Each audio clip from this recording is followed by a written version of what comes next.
What's going on, everybody? Welcome back to my channel. In today's video, we're going to be looking at 4 exercises for a condition called Chondromalacia Patella, which is arthritis behind your kneecap.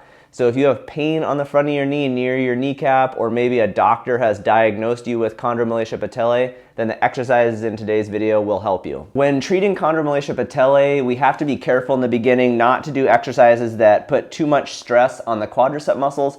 Our quadricep muscles are on the front of our thigh, and their tendon, the quadriceps tendon and the patellar tendon, run over the top of our kneecap. So if we're doing a lot of squatting, lunging, things like that, it can put more stress on our kneecap and the cartilage on the backside of the kneecap and can make your pain worse.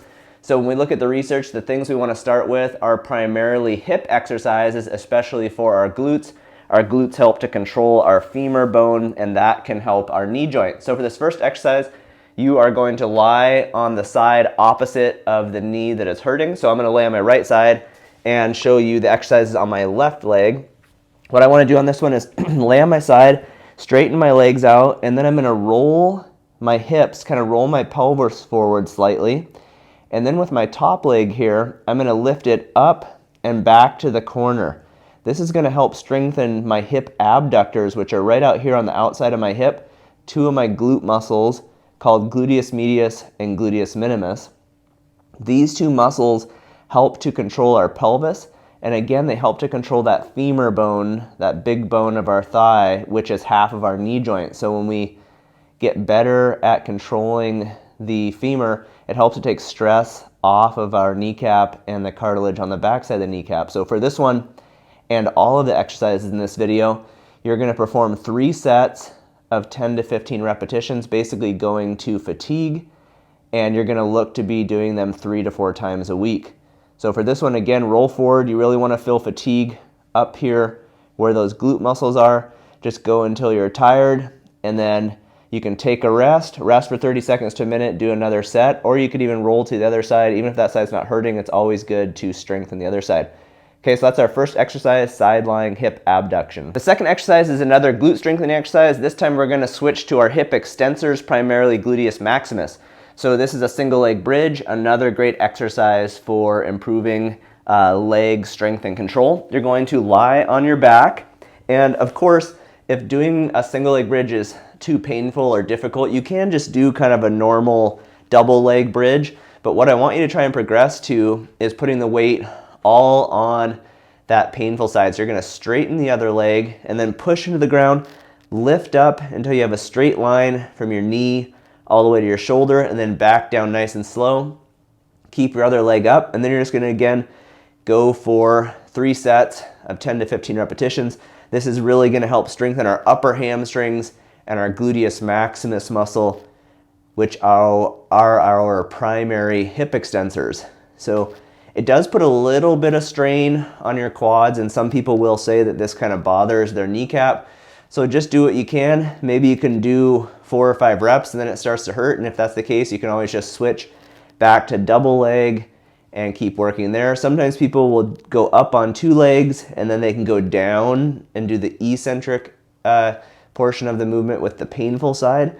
So just experiment with those 3 different options and see what works best for you, eventually working up to doing all the reps on just the painful side.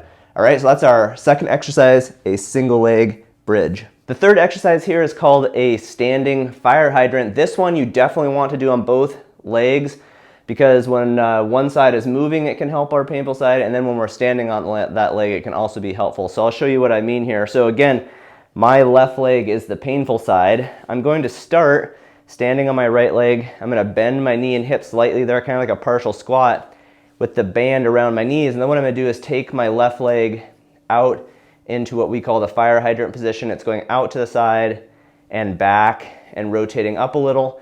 And I'm really working on balancing on my right leg. So my right leg is working quite a bit here, but I'm technically working my left side. So that's why we want to make sure to do this one always on both sides. So I'm going out, back a little bit, and then rotating slightly. So it's a triplanar movement. It works our gluteus maximus, gluteus medius, and gluteus medius.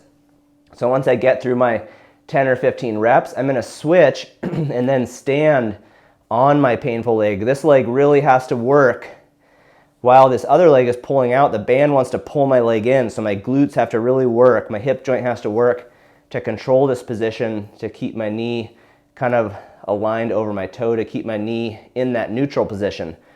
So I really want to make sure, again, to do this on both sides. I actually get more fatigue when I'm standing on my left leg as opposed to when it's doing the movement. Okay, so again, this is our banded fire hydrant. If you need a band like this, I'll put a link down in the description, and that is our third exercise, the standing hydrant. The last exercise is going to put the most stress on your kneecap and the joint behind your kneecap. So just save this one until you're ready for it. If it creates more than mild pain, then just wait a few more weeks and try it again. This is a reverse lunge.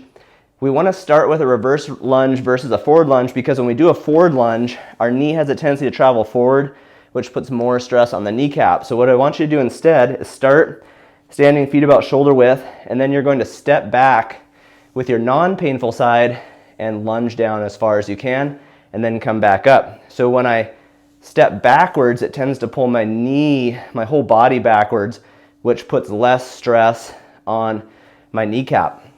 The other thing I can do is kind of lean my trunk slightly. That will make it a little bit more of a glute-focused reverse lunge if I lean my trunk.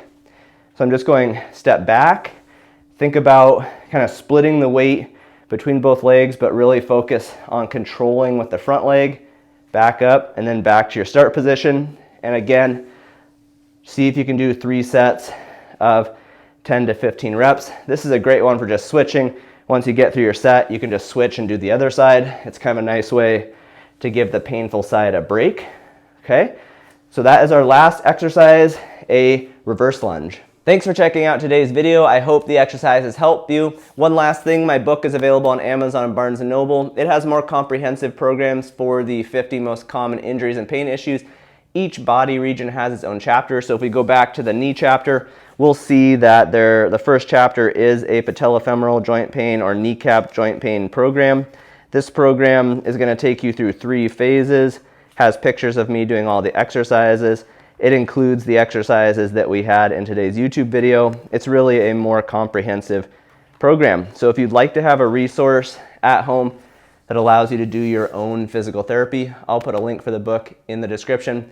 Thanks for checking out today's video. I'll see you in the next one. Bye.